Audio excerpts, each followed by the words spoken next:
अस्सलामुअलैकुम, नमस्ते, सत श्री अकाल। उम्मीद करता हूँ ठीक होंगे, खुश होंगे। मैं हूँ तारिक नियाजी, मेरे साथ मौजूद हैं। अस्सलाम वालेकुम, नमस्ते, सत श्री अकाल। उम्मीद करता हूँ ठीक होंगे, खुश होंगे। मैं हूँ सवेरा खान और मेरे साथ मौजूद है जवेरिया। बस जवेरिया कटिंग करवाती रहती है रोज़ाना, क्या चक्कर है? हाँ बस। अच्छा, कुछ अवेयरनेस हो रही है? हमारे सब्सक्राइबर कह रहे हैं कि जवेरिया का थोड़ा पुराना पाकिस्तानी टिपिकल माइंड है, तो हाँ। कुछ बदली हो रहा है। मतलब किस बात पे पता नहीं कहा था, शायद याद नहीं आ रहा। हो बच्चों वाली बात पे शायद बच्चों वाली बात पे भी कहा था कि बच्चे ज़्यादा क्यों पैदा किए हैं, तो उन्होंने कहा कि उनको वीडियो भी दिखाओ। क्या मतलब क्यों? या नहीं, 6 बच्चे थे ना गरीब के सिंध में, तो किसी ने कहा कि इनको वीडियो दिखाओ जिसमें पाकिस्तान में 22 बच्चे भी थे। तो हाँ है ना, ये तो है। 25 भी होंगे। हाँ होंगे, 19 भी होंगे, दर्जन भी होंगे, दर्जन भी हैं, पाकिस्तान 12 भी है, 16 भी हैं। तो नहीं करना चाहिए ना ऐसे। चाहे कोई भी हो। चाहे कोई भी हो। कितने होने चाहिए? बस बच्चे दो ही अच्छे, एक ही अच्छा, दो ही। लेकिन आने वाले वक्त में शायद, अच्छा चाइना ने पाबंदी लगा दी थी। चाइना में इतनी आबादी बढ़ गई तो उन्होंने पाबंदी लगा दी थी। लेकिन हमारे यहाँ पे कहा जाता है कि ये तो अल्लाह ने दी है, तो सही है? नहीं, ये तो जहालत है मुझे जहाँ तक लगता है। अल्लाह ने दी है तो अल्लाह ने और भी बहुत चीज़ें दी हैं। मैं बैठी हूँ यहाँ पर, मुझे कुछ दे सकता है अल्लाह? अब अल्लाह बीमारी भी देता है। हम बोले कि नहीं भाई मैं बीमार हो गया हूँ, अल्लाह ने बीमारी दी, ऐसा थोड़ी होता है। मैं इलाज ना करवाऊँ कि अल्लाह ने दी है, उसका भी इलाज करवाते हैं, तो इसका भी होता है इलाज। मतलब प्रोटेक्शन यूज करो। अरे यार प्रोटेक्शन यूज करो या। लेकिन कहते हैं अल्लाह ने देना होता है, और दे भी देता है। हैं मतलब ये अल्लाह का treatments। काम है, हमारा काम नहीं है। बच्चे दुनिया में तो बीमारी भी तो अल्लाह का काम है, वो भी ना ट्रीट कराओ ना आप। तो चलते हैं वीडियो की जानिब। तो टाइटल पढ़ रही है जवेरिया बासी। बासी नहीं यार। अच्छा, खान। अभी अब्दुल्ला थी, अभी खान हो गई यार अब्दुल्ला मेरे अब्बू का नाम है, खान हमारी मतलब कास्ट का नाम है। ओके। हाँ। स्ट्रेंज स्टोरी बिहाइंड जगन्नाथ रथ यात्रा, हिडन सीक्रेट्स। हाँ तो स्टार्ट करते हैं वीडियो को। जगन्नाथ एक टेंपल है। जगन्नाथ रथ यात्रा। हाँ रथ नहीं होते वो जो ताजिए निकलते हाँ, हैं? हाँ जी। इंडिया के उड़ीसा राज्य के पुरी में चमत्कार की एक ऐसी कहानी है जिसे समझ पाना साइंस के बस की बात नहीं है। साइंस, ज्योग्राफी, फिजिक्स, केमिस्ट्री और दुनिया के सारे ग्राउंड्स ऑफ बिलीव्स यहाँ सब फेल हो जाते हैं। हिंदू मान्यता में 4 धाम होते हैं: बद्रीनाथ धाम, द्वारकाधीश धाम, रामेश्वरम और जगन्नाथपुरी। और ये कहानी है जगन्नाथपुरी की, जहाँ पे आज भी श्री कृष्ण का वास्तविक दिल धड़कता है। इस मंदिर के कुछ ऐसे रहस्य हैं जिनके बारे में सुनकर किसी के भी होश उड़ जाएंगे। वेस्टर्न कल्चर फॉलो करते करते हम एक ऐसे मोड़ पे तो आ चुके हैं जहाँ लोग भगवान के होने ना होने पे सवाल उठाने लगे हैं। पर यही सवाल अब मैं आपसे इस वीडियो के बाद पूछूंगी। आइए देखते हैं। हर मंदिर में जहाँ मूर्तियां मेटल या स्टोन से बनती हैं, वहीं जगन्नाथ मंदिर में भगवान की मूर्तियां लकड़ी से बनी हुई हैं। ऐसा क्यों? आइए बताती हूँ। 3102 BC में ज़ारा नाम के एक शिकारी ने शिकार करते हुए गलती से तीर श्री कृष्ण के पैर पे चला दिया, जिससे श्री कृष्ण की मृत्यु हो गई। ज़ारा ने श्री कृष्ण का देह संस्कार किया पूरे रीति रिवाजों के साथ। पर जब उनकी चिता शांत हुई तो ज़ारा ने देखा कि एक चमकने वाली मेटल की चीज अभी तक जली नहीं थी। ज़ारा को ये समझ नहीं आया था कि ये है क्या, तो उसने उसे उठाया और उसे बेचने निकल गया। पर उसको खरीदना तो दूर, किसी ने उसे हाथ भी नहीं लगाया। फिर आखिरकार ज़ारा ने हार थक कर उस मेटल की चीज को एक लकड़ी पर रखा और उसे पानी में बहा दिया। गुप्त साम्राज्य के समय अवंती के राजा इंद्रद्युम्न, जो कि विष्णु जी के बहुत बड़े भक्त थे, उन्हें एक दिन सपने में आकर विष्णु जी ने एक नदी में डुबकी लगाने को कहा और ये भी कहा कि एक लकड़ी के तने में तुम्हें उस नदी में मैं मिलूंगा। इस सपने को देखकर अगले ही दिन राजा डुबकी लगाने चले गए। डुबकी लगाते वक्त राजा को नदी में थोड़ी ही दूर एक लकड़ी का तना भी दिखा। बिना देर किए राजा तने तक पहुंचे और उस तने को महल में ले आए। फिर राजा ने कुछ बहुत नामी काश्तकारों को बुलाया, पर उनमें से कोई भी उस लकड़ी से एक मूर्ति नहीं बना पाया। कई दिन बीत जाने के बाद एक काश्तकार महल में आया और उसने राजा से कहा कि ये मूर्ति मैं बनाऊंगा, पर मेरी एक शर्त है। राजा ने काश्तकार से उसकी शर्त पूछी, क्योंकि राजा किसी भी शर्त को मानने के लिए तैयार थे। तो काश्तकार ने कहा कि ये मूर्ति बनाने के लिए मुझे पूरे 21 दिन का समय चाहिए और मैं चाहता हूँ कि 21 दिन से पहले ना तो कोई मुझसे बात करे, ना मिले और ना ही मेरे किसी भी काम में विलंब डाले। राजा ने खुशी खुशी ये शर्त मंजूर कर ली। मूर्ति बनाने का काम शुरू हुआ। रोज मूर्ति बनने की आवाजें भी आती थी, पर धीरे धीरे वो आवाजें बंद हो गई। अवंती की रानी को लगा कि शायद भूख प्यास से काश्तकार मर चुका है, इसीलिए उन्होंने जहां मूर्ति का काम चल रहा था उस कमरे के दरवाजे को खुलवाने की जिद की और राजा को उनकी बात माननी पड़ी। जैसे ही दरवाजा खुला तो उन्होंने ये देखा कि वहां कोई काश्तकार था ही नहीं। सिर्फ और सिर्फ 3 मूर्तियां थी, भगवान जगन्नाथ, उनके भाई बालभद्र और उनकी बहन सुभद्रा। और उसी जगन्नाथ जी की मूर्ति में वो मेटल वाली चीज भी रखी गई थी, जो कि कुछ और नहीं, श्री कृष्ण का धड़कता हुआ दिल था। ये कोई नॉर्मल ह्यूमन हार्ट नहीं है, ये एंशिएंट एडवांस टेक्नोलॉजी का क्लियर सबूत है। ये हार्ट एनर्जी ट्रांसमिट करता है और हम सब ने ये तो पढ़ा ही है that stones and metals are good conductors of electricity and wood is a bad conductor of electricity. इसीलिए idols in the Jagannath temple are made up of wood. सिर्फ यही नहीं, हर 12 साल में एक बार भगवान की नई मूर्ति स्थापित की जाती है और भगवान के दिल को उस मूर्ति में शिफ्ट किया जाता है। ये किया इसलिए जाता है क्योंकि जो energy transmitting device, if we talk scientifically, उस मूर्ति में होता है वो इतनी एनर्जी ट्रांसमिट करता है that the wood gets depleted with time और इसीलिए उसे बदलने की जरूरत होती है। पर इसे बदलने का प्रोसेस भी इसी की तरह बहुत इंटरेस्टिंग है। हर 12 साल में एक दिन ऐसा होता है जिस दिन मंदिर में किसी को एंट्री नहीं मिलती। पूरी शहर की बिजली काट दी जाती है। मंदिर के मेन पंडित की आंखों पे पट्टी और हाथों में बड़े और मोटे ग्लव्स पहनाए जाते हैं और 100% अंधेरे में इस दिल को निकालकर नई मूर्ति में फिर से स्थापित किया जाता है। जिन पंडितों ने इतिहास में ये सेरेमनी करी है, उनका कहना है कि उन्होंने देखा तो कभी नहीं, पर इस चीज को, जिसे हम ब्रह्म पदार्थ भी बोलते हैं, इसे हाथों में पकड़ने पे ऐसा लगता है जैसे जिंदा खरगोश पकड़ लिया हो। माना ये भी जाता है कि अगर किसी ने ब्रह्म पदार्थ को देख लिया तो उसकी मौत उसी समय निश्चित है।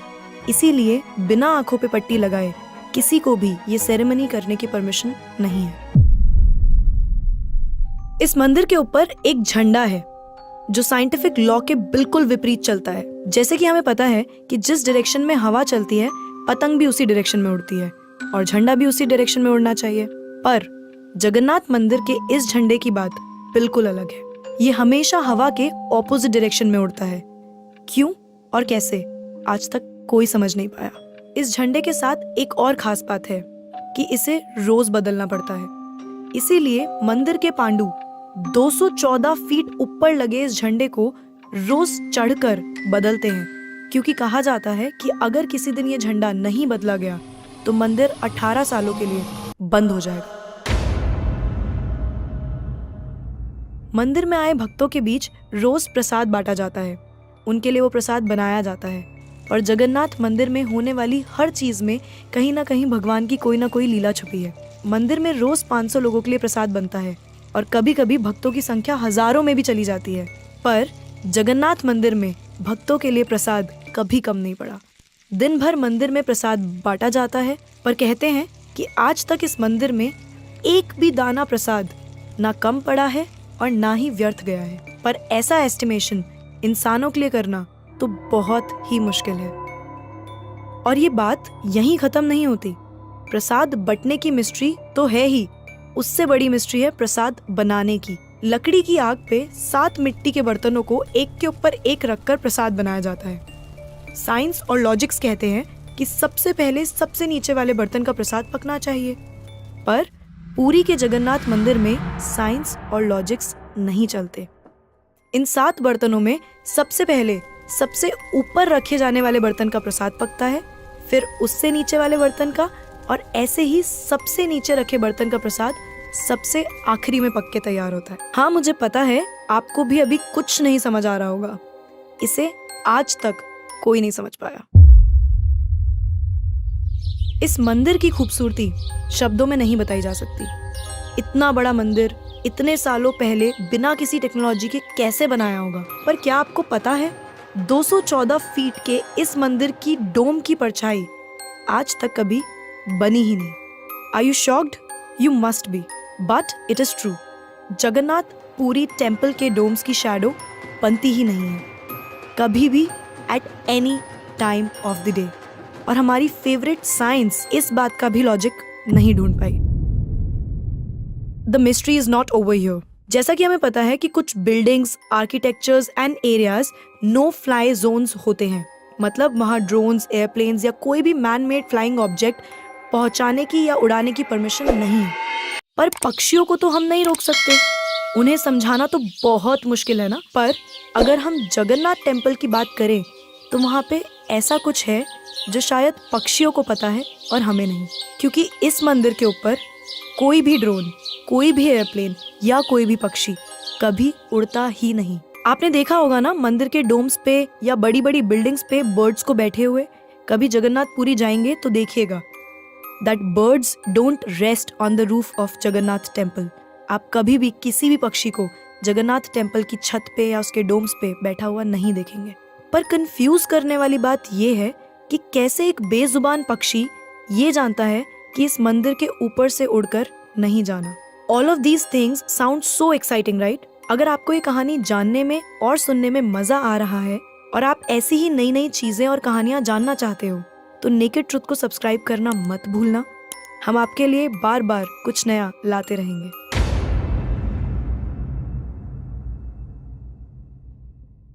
आइए फिर से चलते हैं जगन्नाथ मंदिर की मिस्ट्रीज की तरफ। सुदर्शन चक्र, ये नाम तो आपने सुना ही होगा। सुदर्शन चक्र भगवान विष्णु का अस्त्र है। ये अधर्म का विनाश करता है। जगन्नाथ मंदिर के टॉप पे एक सुदर्शन चक्र है और उसे आप जिस भी डायरेक्शन से देखोगे उसकी फेसिंग आप ही की तरफ होगी। भगवान जगन्नाथ, जिनके नाम का मतलब ही जगत के नाथ हैं, इनके मंदिर में लाखों श्रद्धालु अपनी आस्था और प्यार भगवान के लिए लेकर आते हैं। पर इस मंदिर में सिर्फ हिंदुओं को दर्शन करने की अनुमति है। किसी भी और धर्म के इंसान को दर्शन बाहर से ही करवाए जाते हैं और दर्शन करवाकर भेज दिया जाता है। जैसे कि हमारी ex prime minister Indira Gandhi ji, वो भी जगन्नाथपुरी गई थी दर्शन करने, पर क्योंकि वो फारसी हैं और हिंदू नहीं और उन्हें उनका सरनेम फिरोज गांधी से मिला है, इसीलिए इंदिरा गांधी को भी दर्शन करने की अनुमति नहीं दी गई। सिर्फ यही नहीं, 2005 में थाईलैंड की प्रिंसेस महाचक्री सिंधोन को भी जगन्नाथपुरी टेम्पल में एंट्री नहीं दी गई थी, क्योंकि यहाँ फॉरेनर्स अलाउड नहीं है। उनके लिए अरेंजमेंट्स की गई थी और दर्शन बाहर से ही करवाए गए।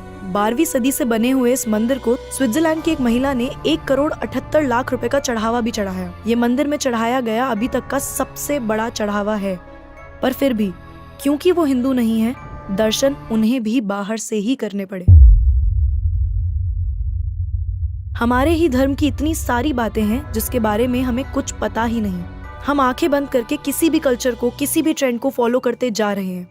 हम भूल गए हैं कि हम एक ऐसे धर्म से जुड़े हैं जिसने दुनिया में संस्कृति, सभ्यता, परंपरा और संस्कार को हमेशा जिंदा रखा है। ये सनातन धर्म है और अब हमें धर्म को बचाना है। हर साल पुरी में जगन्नाथ जी की रथ यात्रा भी निकलती है। ये 9 दिन का त्योहार होता है जिसमें भगवान श्री जगन्नाथ, देवी सुभद्रा और भगवान बालभद्र को गर्भगृह से निकालकर रथ पर बिठाकर यात्रा करवाई जाती है। माना जाता है कि ये यात्रा इसलिए निकलती है क्योंकि भगवान इन 9 दिनों में प्रजा के बीच आकर प्रजा के सुख दुख को खुद देखते हैं और इस यात्रा में लाखों करोड़ों भक्तों की भीड़ हर साल इस यात्रा का हिस्सा बनती है। जगन्नाथपुरी मंदिर की मिस्ट्रीज यहाँ खत्म नहीं होती। और भी बहुत सारी कहानियाँ हैं जो हम नहीं जानते, जैसे कि हर साल भगवान 15 दिन के लिए बीमार पड़ते हैं और भक्तों के लिए मंदिर में दर्शन बंद कर दिए जाते हैं। पर बहुत कम लोग जानते हैं कि ऐसा क्यों होता है। वी होप आपको ये वीडियो देखकर अच्छा लगा होगा। तो अब मैं आपसे पूछना चाहती हूँ, आपको क्या लगता है, भगवान सच में होते हैं? जी जनाब, मैंने तो मेरे ख्याल में शायद ये वीडियो पहली दफ़ा देखी, लेकिन इस तरह की मिस्ट्रीज़ जो है ना, अलग अलग बहुत सारी वीडियोस हैं, तो शायद ये पहली दफ़ा देखी। तो काफ़ी कुछ मुझे तो पता है, आप लोगों को भी दिखाना था। बहुत यूनिक। तो ये है कि वाकई हैरान हो जाता है इंसान कि इस तरह की चीज़ें, इस तरह की बातें कि यार कैसे मुमकिन है, कैसे पॉसिबल है, कैसे हो सकता है। और जिस तरीके से वो पकने वाला मामला, जिस तरीके से वो आंखों में पट्टी बांध के, अच्छा वो कहते हैं बताने वाले, उसकी वीडियो तस्वीरें भी हैं गूगल पे कि जो लोग यूँ आँखों में पट्टी बांध के ना, तो वो कहते हैं कि जब उस चीज़ को उठाया जाए तो वो बाकायदा खुदकती है, मतलब जो मूवमेंट है उसकी, जैसे खरगोश की मिसाल दी थी कि ऐसा लग रहा है खरगोश को उठा के फुल अंधेरा होता है, उस शहर की बिजली बंद की जाती है, मतलब कुछ तो है यार, कुछ बिल्कुल, तो मतलब है। जो ढाँप के रखा हुआ है वो ढाँप के रखा हुआ है, तो वो बेहतरी होती है हम लोगों के लिए कि जो ढाँप के रखा हुआ है उसको आप मतलब एक राज है, इसको राज ही रखो, वरना बहुत तबाही आ सकती है। अच्छा, इनमें बहुत सारी से आपको चीज़ों सबसे ज़्यादा मिस्टीरियस या हैरान कौन या परेशान कौन सी लगी, कौन सी वाली बात ज़्यादा आपको थोड़ी सी शॉकिंग लगी? मुझे पूरी स्टोरी मिस्टीरियस पूरी मुझे तो पूरी मिस्टीरियस लगी, क्योंकि इंडियन ड्रामों में और ऐसे देखा तो है उनके सारे जो भगवान है या ऐसे, लेकिन ये कभी नहीं देखा, कभी ड्रामों में या फिल्मों में मूवीज़ में ये नहीं दिखाया गया ना। तो मतलब डॉक्टर 15 दिन में बीमार होते हैं, नहीं नहीं डॉक्टर आके चेक नहीं, बाकायदा ये इनके एक 15 दिन होते हैं जिसमें ये बीमार होते हैं भगवान, बाकायदा इनको बिस्तर पे लिटाया जाता है, मंदिर बंद होता है, हाँ? और बाकायदा इनको काढ़ा, लकड़ी की मूर्ति है लेकिन बाकायदा उनको काढ़ा चढ़ाया जाता है, यानी कि जैसे हम कोई चीज़ प्रसाद चढ़ाते हैं ना, तो उनको काढ़ा जैसे बीमार को जैसे दी जाती है ना पुराने दौर के हिसाब से, बाकायदा डॉक्टर आके रस्मन चेक भी करते हैं। 15 दिन का उनका टाइम पीरियड है। और एक इनकी मिस्ट्री एक अलग है कि एक मुस्लिम भक्त थे इनके, तो वो हमेशा रथ यात्रा में होते थे, लेकिन एक दफ़ा क्या हुआ था, वो बीमार हो गए थे। तो जब वो बीमार हो गए थे तो रथ जो है ना, मतलब एक बुज़ुर्ग थे या कोई मुस्लिम थे, तो उनका वो मतलब देखते थे, दूसरे यात्रा को गुजारते थे साथ। तो रथ वो एक पालकी होती है जिसमें वो बैठ के जाते हैं इधर उधर। हाँ, नहीं भगवान को उसके अंदर रख के, हाँ। वो जो रथ है जैसे अहले तशी हम जलूस, जैसे ताज़िया कहते हैं हम उसको, हम कराची में या कहीं निकलते हैं ताज़िए, तो रथ उसको हिंदी में कहते होंगे। तो जब वो मुस्लिम किसी वजह से नहीं आ पाए थे और रथ निकल रहा था और वो देर हो गई थी एक दफ़ा उन्हें, तो क्या हुआ पता है, वो रथ वहाँ से आगे नहीं बढ़ रहा, वो रथ वहाँ से आगे ही नहीं बढ़ रहा, रुक गया है वो।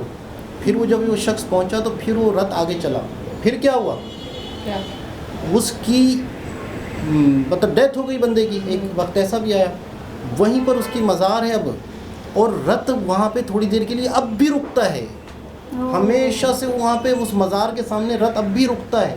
वाह भाई, मतलब क्या, अच्छा खाने का साइंस पता है, नीचे आग जल रही है तो वो जल्दी पके, हाँ। ऊपर वाला तेज़ी से पक रहा है। अच्छा, ये कौन सा कॉन्सेप्ट है कि बर्तन के ऊपर बर्तन के ऊपर बर्तन के ऊपर, मतलब ये यार यानी कुछ चीज़ें होती हैं तो बस जो चलती हुई आ रही हैं, तो जो मैंने जैसे बोला जो चीज़ें मतलब आप ढाँप के रखो तो वही बेहतर होती है, कुछ होती है। अच्छा एक और चीज़ है कि जितने भी टेम्पल्स हैं कराची में, कहीं पर भी, पाकिस्तान में, इंडिया में, सब में मुस्लिम ही जा सकते हैं। टेम्पल में पाबंदी नहीं है मुस्लिम के आने की, लेकिन ये वाहिद टेम्पल है जहाँ पे मुस्लिम, हिंदू के अलावा कोई नहीं जा सकता। जैसे बता रहे थे ना कि इतना बड़ा चढ़ावा भी दिया, बिल्कुल। फिर भी उसके बाद भी नहीं जाने दिया।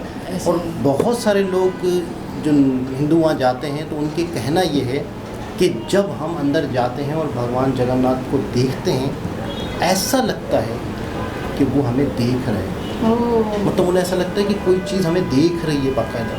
मतलब कईयों को ये कहना है कि यार हमें ऐसा लगता है कोई ज़िंदा चीज़ हमें देख रही है। तो जब खैर, सब कुछ इतना मिस्टेरिकल है तो ये भी तो होगा। बिल्कुल ऐसा ही है, मतलब बहुत ही शॉक करने वाली बातें थी, बहुत सारी ऐसी चीज़ें थी जिसमें शॉक इंसान हो जाता है। और ये वाला बहुत अच्छा था कि परिंदे नहीं जाते, मतलब हाँ। ये देखो ये एक यूनिकनेस है, मतलब चलो जहाज़ वगैरह इनका तो मना होता है जाने, लेकिन परिंदे वो भी नहीं जाते, वो तो बेज़ुबान है, उनको कौन समझा रहा हाँ है। ऐसे ही, तो लेकिन ये भी- उनको भी नॉलेज। अच्छा, बहुत सारी इस तरह की चीज़ें हमारे जैसे मज़ार वाले हैं। अच्छा, मैं उस दिन लाल शहबाज सुंदर के बारे में पढ़ रहा था, सुन रहा, वीडियो देख रहा था, तो वो बाकायदा मतलब है कि उनके बारे में भी बहुत सारी ऐसी चीज़ें हैं कि बाकायदा वो कह रहे हैं कि सेंट होते हैं, जैसे बुज़ुर्ग होते हैं, और लाल शहबाज कलंदर के शायद मुसलमानों से ज़्यादा हिंदू भक्त हैं।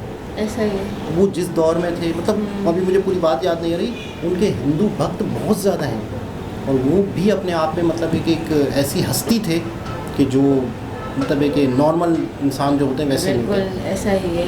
तो एक बहुत ही जैसे- मिस्टीरियस वीडियो थी मेरे ख्याल में। सर सही। जवेरिया तो शायद थोड़ा सा परेशान हो गई उससे। दोबारा किसी और वीडियो से आपसे मुलाकात होती है, जब तक के लिए ख्याल अल्लाह हाफ़िज़। रखें, अल्लाह हाफ़िज़।